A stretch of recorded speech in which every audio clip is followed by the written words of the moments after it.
like you hired these people, you can't do everything, and trusting other people that they're going to do it, trusting, that they're going to get to kind of like the right answer, even if it's not necessarily exactly how you would have gotten there. Welcome to another episode of the Seven Figure Journey podcast. My name is Brett Gilliland. I'll be your host for this episode, and I'm here with Colin Slattery. Colin is the founder of Tycoon Digital. I want to make sure I got it right, Colin. Tycoon Digital, which is a digital agency. They help with things like pay-per-click, digital ads, all the things to get you noticed and get you revenue generating. He lives in the New York area. I'll let him say a little bit more about Tycoon, but want to welcome you to the show. Thanks for being here, Colin. Brett, appreciate the invite. It's great to be here. You nailed the name on the first try, which is awesome. That's the exception to the rule, and kind of teed it up pretty well as well. I am the founder of Tycoon. We're a boutique paid ads agency in New York. Work with a lot of e-commerce businesses and do Facebook ads, Google ads, the creative associated with that, and landing pages as well. So we're trying to help businesses grow from 7 figures to 8-9 figures and do it profitably, right? So yeah, that's fantastic. And many people, if not most people who are listening to this, have some experience spending money on ads. Not everybody has experience profiting from those ads. And I enjoyed seeing on your website, you posted on there some $40+ million in profits that have been generated from the ad spend. So not 40 million plus in ad spend, but in profit. And that's kind of cool. So well done on creating something that's working for your clients. And I look forward to our conversation. It's going to be awesome.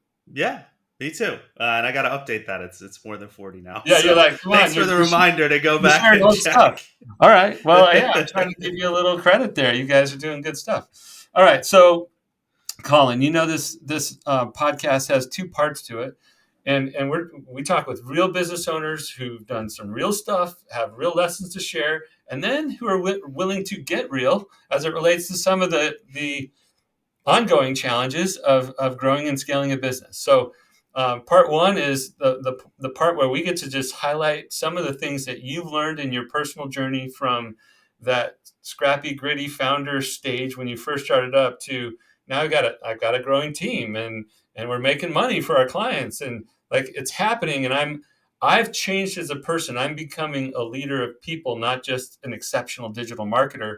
And so anything along the lines of your personal growth as a leader, as a business building owner, might be helpful to other business owners. That's where we like to spend the first part of this interview. So, what comes to mind when I ask, like, what is a lesson or two, a key lesson or two that you've learned that might be helpful to other business owners who are trying to scale? I mean, you kind of hit it with the lead in too, right? I mean, there's lots of them, but that transition from like individual contributor to kind of like team manager, and it was one of the more difficult lessons I think for me to learn and like really embrace. Right? Is at the start you're doing everything, like you're the bookkeeper, you're the janitor, you're dealing with all the clients, you're doing all the reporting, you're the whole business, right? And then as you start to scale up and that kind of transition, and really in the last 18 months, 24 months, as transitions really happened for me, where we went from like 2 people, 3 people, now we're 8, about to be 10 people, where you just can't do it all, and kind of like taking a step back, letting go, and really making the hard decisions and the conscious effort that like you hired these people, you can't do everything, and trusting other people that they're going to do it, and trusting that they're going to get to kind of like the right answer, even if it's not necessarily exactly how you would have gotten there. As long as the result is what you want, maybe the journey to get there isn't exactly the same. And so that's kind of been, for me anyway, one of the biggest challenges, but also one of the biggest unlocks as well, to really get the business from that 2-3 team member size to where we are now. And I'm sure it's still going to continue as I go forward, but yeah, I mean that was for me huge, and it's been huge for the business. But I know if other entrepreneurs are like me, and most of us have some similarities, right? It can definitely be one of those sticking points and one of those challenges for sure. And it's been fun and hard, but fun. Yeah, yeah, hard and fun. If it's going well, if you're getting it, it becomes fun. If you're not getting it, it's so frustrating. And so you used the term, you said unlocks. Like that's been one of the key unlocks for us to be able to do this thing. I often talk about a bicycle gear shifting analogy. Like you're in this stage of business and you got to shift to get to the next stage, or you're just pedaling like crazy, wearing yourself out in that early gear because it won't yield much more in that bicycle, even if you just pedal and pedal and pedal. But I like Yeah. that term unlock. It's like I'm here and I'm stuck in this stage until I unlock and now I can go to the next level. And I think you described I think you described it broadly really well. I think a lot of people can relate to what you said. I'm wondering if we could try to click down just a little bit into that, into the unlock. Like what what I don't know, for you, how did you find it in yourself to start to let go, to start letting other people do things? Was it just a decision point, or like, okay, I have to do this? Or did you, like, I don't know. I think we're creatures of habit and pattern. And how did you pattern interrupt, or how did you break that to be able to unlock? Um, Well, and I don't want to say I have it all figured out because I still fall back into those habits sometimes, but I'm making progress and making progress all the time. So like one like very specific thing is shooting Loom videos for people. Mm, And like when I'm delegating something to people, especially if it's very specific, the result that I want, I'll shoot, a 5 to 7 minute Loom where just like walking through exactly what I want. And the team's fully remote. So, one of the challenges is someone can't just like come to my desk and be like, hey, Colin, what are you really looking for this? Or hey, can you come take a look at this? So for lots of things, I'll just be like, look, here's what I need you to do. Here's the Loom video. Um, and if you have any questions, like go ahead and knock it out. And I find that the Loom videos tend to give significantly more context than writing it out, and I get more of what I was hoping to get coming back. So that like if there's one thing that has been like massive, it's the Loom videos. And I have there's thousands and thousands and thousands of Loom videos that I've shot for people, probably 10 plus a day. well, I think that's a magnificent practical example. Like it's one thing to talk about and even understand the concept of organizing work and delegating and really letting go and trusting, but then people get stuck on how do I actually do it. So I like what you're saying. Not everybody's going to be comfortable shooting Loom videos, but it's a relatively easy process. And the beauty of it is you already know how to do the task, so you do the thing, you capture yourself doing it. You can even do the play by play verbally, which I'm sure that you do, and then the team member can reference that as many times as they want. They don't have to come to you Yeah. and ask you again and again. So I know that was obvious to you, but I'm just expanding what you said so that people can understand the huge value.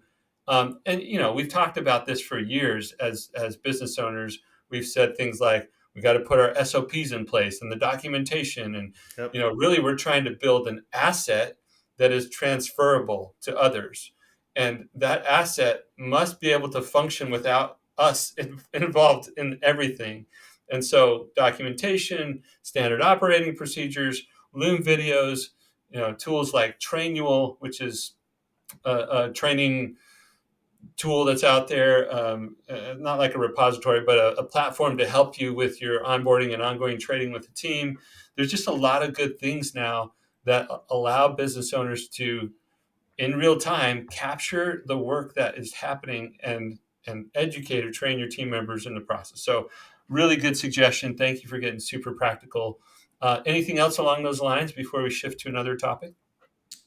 Yeah, and you made a great point. Like the looms are a great place to start with SOPs, and that's where our SOPs do start as well. It's like a loom video, and then we can start to flesh it out.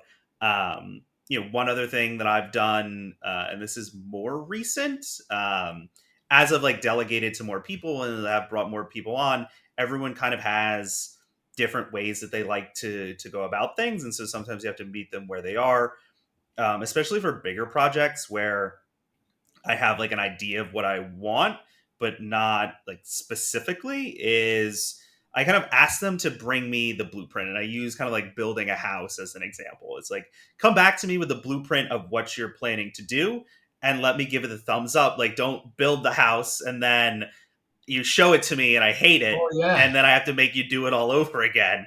So, lay it out, like spec it out, give me the blueprints, and I'm like, yeah, this looks great, or hey, can we change this?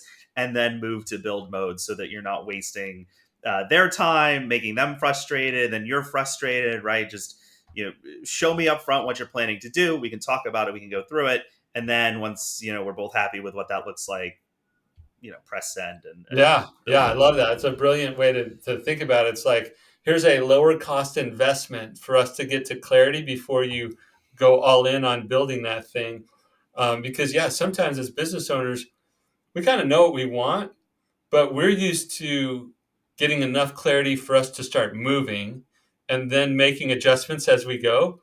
And sometimes when we delegate a task, we can't give that directional clarity. Like, we need to give total clarity, and this is a nice in between. It's like, I don't have total clarity yet, but if you put together a blueprint, then I'll be able to see what adjustments I want to make before you start investing. But Exactly. yeah, no, it's fantastic. I love that. Exactly. So cool. Okay, Colin, this has been extremely useful. If people can't listen to the rest of our episode, they will have gotten something great out of what you shared. But I let's hope shift. so. Yeah, no, they will. I can tell. Let's shift gears. Let's go to the part of our episode where I want to unlock for you. I want additional unlocks for you, right? And so, if in your growth journey there's anything that's particularly challenging, frustrating, I don't know. You don't even have to think of it as a problem, but just this is something that I'm working on, trying to get better as I grow my business. I would love to help you and help others through the process. So, what is something that I can help you with today? Yeah, so I mean, I think my biggest challenge is hiring, and hiring the right people for the team. Um, Hiring the right fit, and beyond that, like understanding, when the problem is maybe like you haven't specified the role enough, or if they're really a bad fit, and really distinguishing between that. I mean, I've made some bad hires over the years. I had one earlier this year that really, it was like a very senior position. It was going to be like the last key for like really really aggressive growth in like Q2 and Q3. It ended very badly, set us back a lot. And so, for me, I feel like those are the mistakes, and the biggest challenge is how do you hire correctly, especially as a small business, right? Because each hire is like just massively impactful. Yeah. Oh man, that is such a good issue. Every single business owner that I work with has to.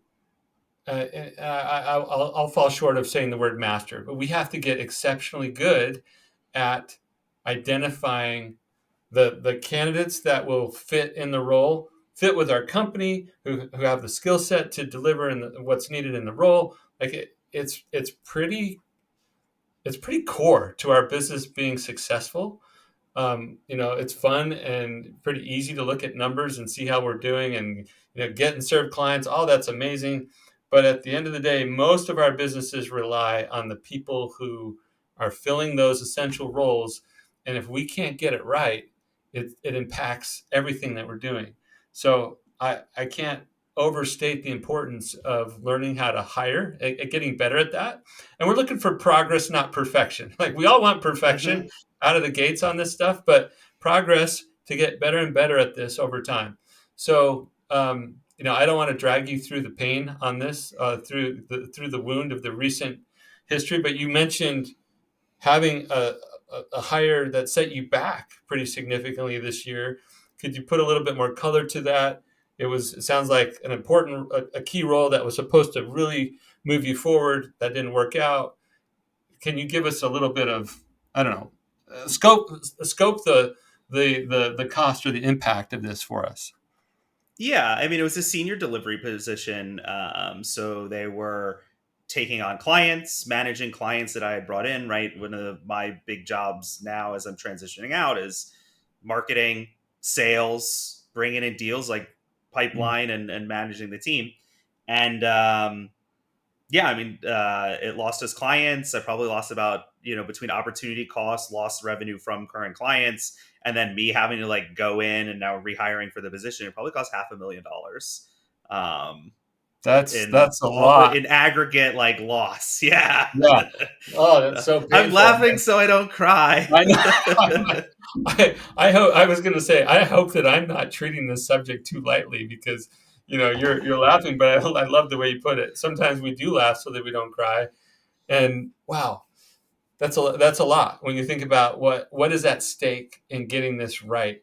And that's one time, right? So Yeah, every time we that's hire, one mistake. yeah, right. So every time we hire, now the stakes might not be $500,000 every time we hire, but I've done a hiring, like a webinar training in the past where I have this slide with stacks of Benjamin Franklin's, right, and they're on fire. Like the image is a pile of money that are on fire, and that's literally what we're doing when we, I don't know, when we just settle for average hiring. We just kind of cross our fingers and hope that we're not going to set a pile of Benjamins on fire, because that's what happens when we get it wrong. Okay, I think, I set a big pile on yeah, you fire. said a big pile. Yeah.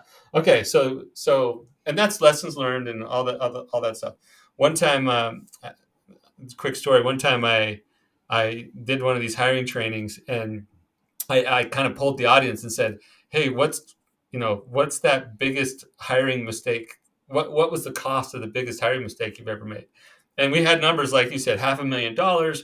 I have had somebody say $2.5 million, like tens and hundreds of thousands of dollars, sometimes into the millions of dollars on a single hire. And I don't think that's exaggeration. I think that is real stuff.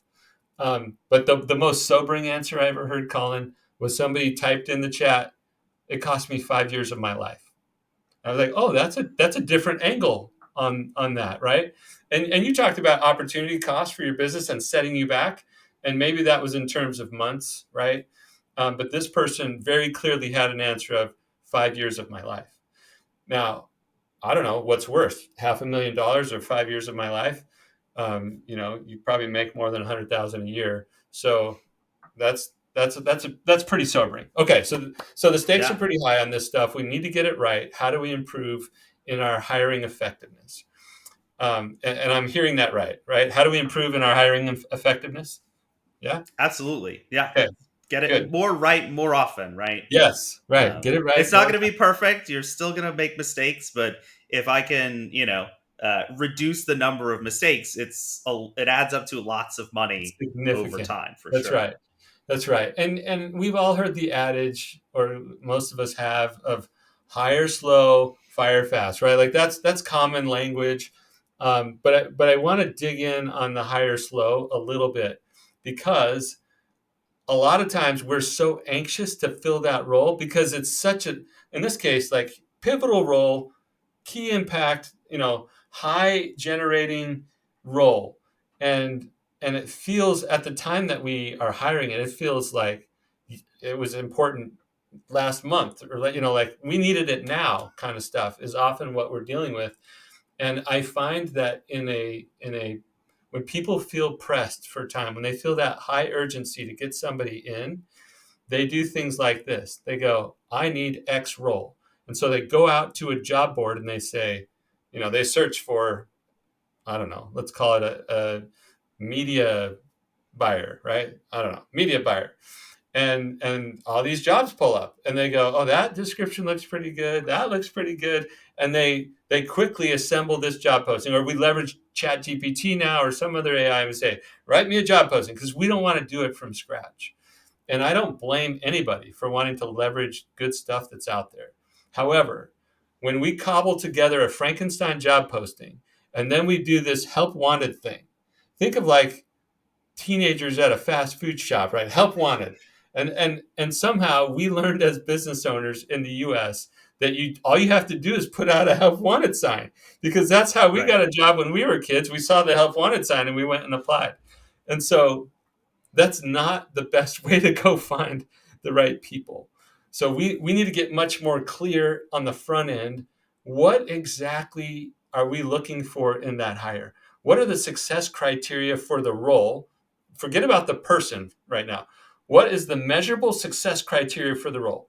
In other words, if I have somebody in there performing the role, I'm paying them down to the penny. I would never cheat them on their pay every pay period, right? I'm going to give them their pay. In exchange, what's the measurable value that this role delivers? There's a value exchange there between pay and this result or these set of key activities. And most of us don't get that level of clarity before we post a job. We just go, I need a media buyer. Everybody, media buyers know who they are. I need one of them. so, Right. so we just put it out there. So I'm not here to like deconstruct how you went about doing it, Colin. I'm trying to help stuff that are principle based. I'm trying to give principle based ideas that can help you and others. But the clearer we get on the front end about what's expected from this role, how it will be measured, and how it aligns to the bigger picture goals, that level of clarity we have to get better at if we want to increase the chances or increase our hiring success rate. Okay. Right. It's a lot like, actually, you're the perfect person to be talking to about this. This is fun, Colin. It's a lot like what you guys do in your paid ads, right? You learn that ads catch attention when you speak to the prospect's pain or something they're really excited about, right? Like there's an emotional thing there. And we have Yep. to understand the ideal candidate profile when we're talking about marketing for a person to be on our team. We have to understand the ideal candidate profile before we can put together that really good job description that will speak to them in a way that the right ones pay attention, the right ones take notice and say, that's me. They're talking to me. I know exactly what they need, and I'm that person. And so we're really good on the marketing side, at least of understanding that I got to figure that out in order to speak to my prospects and get them to respond and take action. We need to take that same direct response, emotionally charged kind of copy and approach to speaking to our ideal candidate. And sometimes the term love letter is used. Like we need to write love letters to the right candidate in a way that they recognize it perfectly. Again, I'm not assuming that you didn't do any of this, but I'm talking to somebody who's exceptional at marketing, and it's I'm like, ready to rewrite all of my job descriptions because, yeah, I hadn't. I probably should. I feel a little embarrassed that I hadn't really thought about it that way, and like tried to.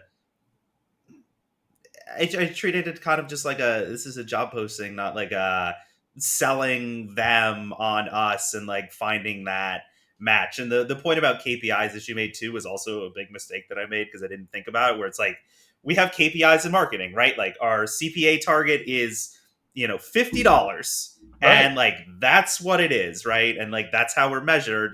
And with the jobs, and I've gotten lucky with some of my hires for sure. They're a great team, but was never like specific. It was like, this is what you're required to do. Like, you manage this number of accounts, you manage this much ad spend, like, you have to meet client KPIs, right? Like, this is exactly how I'm measuring your success.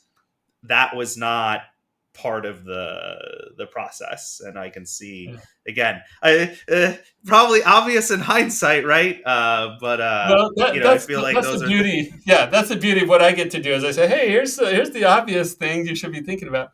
Um, but I mean, it takes a lot of I don't know, vulnerability and or humility to say, oh yeah, I'm a marketing guy. I should probably know this stuff. But for some reason, and I referenced it earlier, for some should reason, market these jobs. yeah, in the U.S., we just say, "Oh, you just put a help wanted sign out," and it's not even a pretty one. We just say, it's just so like we slap it on a piece of paper and say "help wanted," and we expect that magically the best people are going to line up, and it just doesn't Right. work that way. So You're looking for a person, not the person. that's right. Yeah. That's right. And we got to. Oh, I love that you used that distinction: a person versus the person. Colin, I hope that you'll enjoy this as much as I'm going to enjoy sharing it. Um, Batman is there's an iconic thing in the U.S. entertainment industry called Batman, and when the folks of Gotham City, right, when the commissioner needs Batman, what do? They send out the bat The signal. bat signal. That's right. It's a very specific. It's not a person. It's the person. And so the thing being sent out, there are hundreds of thousands, if not millions, of people in Gotham City. But everybody, like the rest of the people, they might be interested. They might be, oh, I see that, I see we're in need of the Batman today. I hope it works out, whatever. They might be aware of it. But that signal is designed to get one person's attention. And that's exactly how we have to think about the copy, the approach to this job description. It's not any person. It's not a person. It's the person. And it's about the job skill and the measurable success criteria, yes. But before that, it's about it's about Tycoon. It's about our purpose. It's about our values. It's about what it's like to work on this team. What does it mean to be successful as a team member here? All of those things is where I would start before I ever got to mention of, oh, and here's the kind of here's the expectations for this role. I would put it right in there. The measurable success criteria for this role are this. I want no surprises about that. If you look at this and say, yeah, that's me every day, all day, then this job might be for you. But if you look at that, you're like, oh, I've never done that before. Probably not for you, right? Or Right. your past experience looks like this. But you can start to give some color and some shape and some context. But it's much more rich than, media buyer, pull out some job postings, help wanted, cross my fingers. That's we got to be much more Some targeted. bullet points on skills, and Right. yeah, I'm about ready to just like control all and delete my postings right now and rewrite.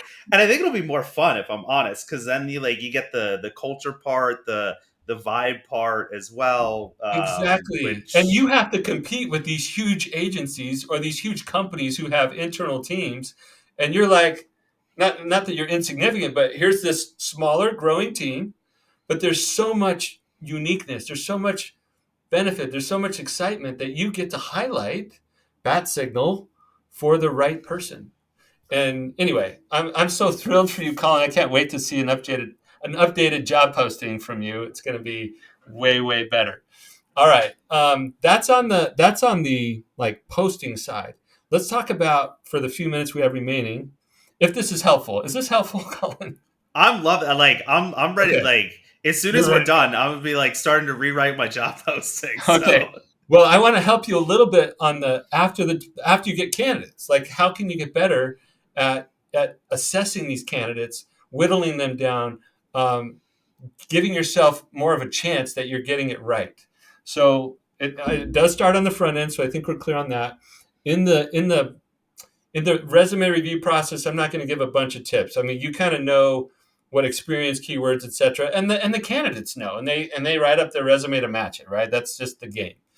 right. Um, but what I'll do here is I'll insert something that I call a values phone screen. I never ever want you to hire I never want you to interview somebody because you fell in love with what the resume looked like. Okay, first we're going to check and see, do they fit here at Tycoon? Tycoon has a special flavor. It's unique. And we need to make sure that it's going to fit with that, because no amount of skill set, no amount of rock star juice, no amount of whatever is going to compensate for a bad fit with the team and our culture and our norms, our values. So I want to insert a 10 to 15-minute phone call with somebody who in the past you might have interviewed first. Don't schedule the interview. Schedule a 10 to 15-minute phone call. In that phone call, you're basically going to say, hey, liked your resume. You might say something like, hey, how'd you hear about us? Why are you interested in this role? Just get a little bit of that. But if you have a set of values at Tycoon, and I'm just going to assume that you do for the sake of time right now. Let's say you have 5 core values at Tycoon. If you had a set of core values, you would say to the person on the phone, hey, our values matter so much at Tycoon. I don't want to waste your time, not a minute of your time, and I certainly don't want to waste my time. And so I want to talk about the values fit for our team before we ever even like it just doesn't make sense to talk about the role and whether or not you can do the job. I want to know whether you would fit here first. So basically you set it up like this. You say, I'm going to tell you each of our 5 values. I'm going to say one to you, and then you're going to tell me what that value means to you. And then you're going to give me an example of you living that value. Ideally, the more recent, the better, right? And ideally in a work setting. They could give you an out of work setting of living that value, but ideally a work setting example for living that value, and the more recent, the better. And so our number one value at Elite Entrepreneurs, Colin, is we genuinely care. And some people are like, "What kind of value is that?" Or have you ever called the this is also a gamble moment. We pick up the phone, we call the toll free number to talk to our the utility company, the cell phone company, the whatever company we don't want to have to call, right? Because we have a problem. We call them, and it's like we're playing the I don't know customer support rep roulette or something like that. Like, who am I going to get today? And in the first few seconds of that call, I hear from their energy, their helpfulness, right? The approach that they give to me. I hear something. I know if I'm going to enjoy this painful experience or not, right? Like, 100%. yeah. So when I do these values phone screens, immediately I get a sense for, is this person, do we connect? Like, Colin, you and I don't seem to be having any problem connecting. I don't know if we share the same values, but the energy is going, right? I'm like, okay, there's good Right. energy here. Like, we can at least talk. And that's not the end of the values phone screen, but at least I'm gauging that, right? So you're gauging interest level. Like, was this one of 100 jobs that they applied for? Or they're like, whoa, I saw Tycoon and I knew it was for me. Like, I'm so excited Right. about this job. Like, there's a difference. And so this values phone screen will save you hours of wasted time of going right to interviews because the resume looked good. Don't do it. Start with this little values phone screen.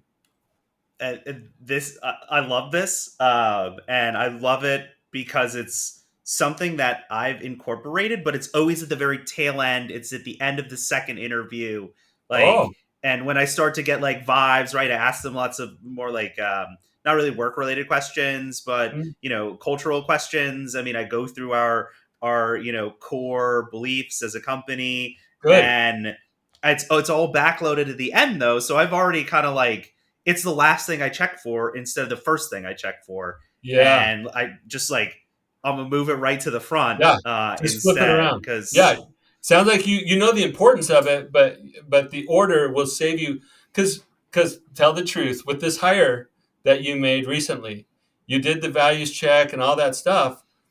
Were they a values misfit or were they a performance problem? Like, what was it the was result? it was a little bit of both. Like Okay. the performance was the big problem, but like there was some cultural stuff Okay. too. But the And by clarity then of I was like already kind of committed, right? Because it was the end of the process, and I'm that's like, it. Yeah, that's it. You're like, I've you already ignore made the the red flag. yes, yes. So you gotta make yourself do it on the front end, Colin, because that 10 or 15 minutes, and I'm just spending literally like 1 minute per value. It's and then I go deeper later in the interview process. I definitely go deeper, but I just want an initial sense of, is it okay for me to start to get more interested in this person as a candidate? Because resume alone, I'm gonna call them in. We're gonna have an interview or do a Zoom or whatever. That's gonna be like an hour long commitment. How rude is it, Right. 5-10 minutes into the Zoom meeting to go, hey, I know I invited you for this interview, but I'm not feeling it. I gotta go. Right? Like, this is not good. Now, that would be better than wasting both of your time. But most of us don't do that. We just go ahead and finish the interview, and we look for reasons that this might work. We're like, Right. this could work, and then we compare it with somebody else who could work, right? And all these people lined up because we were looking for a person with our help wanted sign. Like, there's all these things that just small adjustments, but high leverage activities that don't cost much. You can get better on the front end with the bat signal, and then you can get better in the screening process to not waste a minute longer than you have to on somebody that's not going to be a good fit with your team.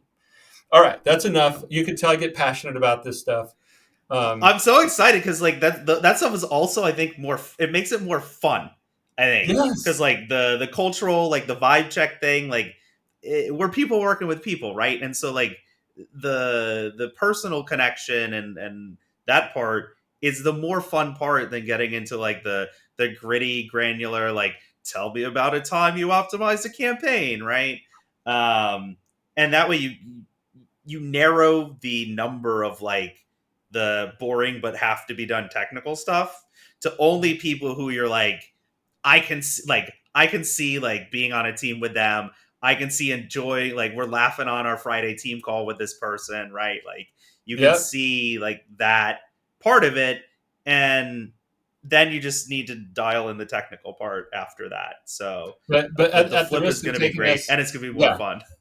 Well, I'm glad you see it that way. At the risk of dragging this on a little too long, one more thing. I don't want to.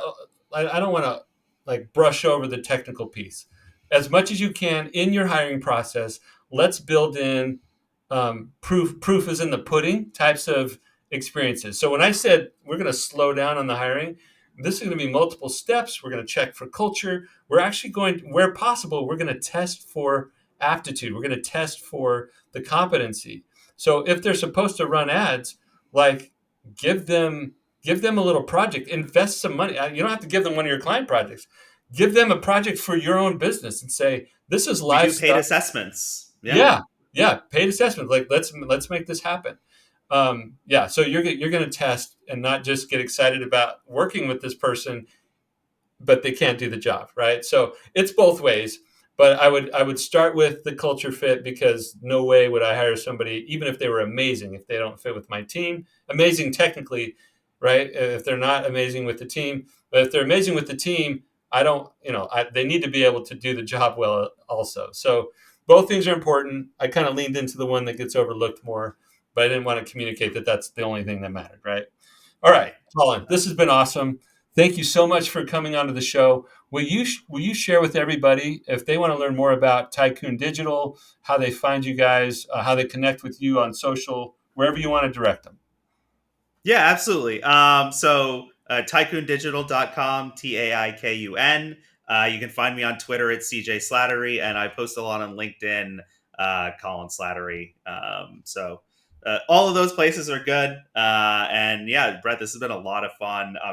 Like, I'm so amped right now. I'm gonna go like rewrite my job descriptions now. We're in the hiring process for another position. We just started like getting resumes in. So I'm like, all right, well, we're swapping the order for this one. We'll do culture fit and vibe check stuff at the front. I normally like dread the hiring process because I've made a bunch of mistakes, and this is like, I'm actually really excited. Good, So, good. Inject a little new life. All right. Well, Colin, exactly. this has been fun. It's been an exceptional conversation. Thanks again for being on the show. Appreciate the invite. All right, for everybody out there listening, please like, share, review, comment, do all those things to help these episodes with people like Colin. These are real business owners sharing real experiences and bearing their real, sometimes challenges, concerns, insecurities. Like, this is real stuff they're sharing, and we're trying to help as many people with this podcast as possible.